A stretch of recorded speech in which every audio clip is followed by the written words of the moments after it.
நம்ம விளையாட்டுக்கு சொல்லுவோம், ஒரு பெரிய மனுஷன் செய்கிற வேலையா இது அப்படின்னு. அதே போல் தான் இங்கே பாருங்கள், ஒரு யானை செய்கிற வேலையா, மாட்டுக்கு வச்சிருக்கிற தவிடை பூரா தின்னுட்டு அதோட விடாமல் அந்த கவரையும் தின்னுருச்சு. இப்போ அதுதான் என்ன ஆக போகுதோ தெரில யானைக்கு. அவ்வளோக்குள்ள டேஸ்ட்டு போல் இருக்குது.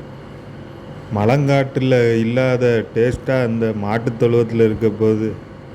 இப்போ என்ன பிரச்சனைன்னா, அந்த யானை இங்கோடி உள்ள நல்ல மாட்டு தீவனங்களை தின்னு பழகிட்டு மேலே போய் மலையில் ஏறி அதனுடைய வாழ்விடத்திற்கு போக மாட்டேங்குது. மனிதர்களோடே வாழ்வேன்ட்டு அடம் பிடிச்சி இங்கே சுற்றி சுற்றி வருது. இதனால் விவசாயிகளுக்கும் ஆடு மாடுகளுக்கும் தான் பிரச்சனை.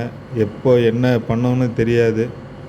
அது விளையாட்டாக ஜாலியாக சாப்பிட்டுட்டு அது பொழுதை கழிச்சிக்கிட்டு இருக்குது.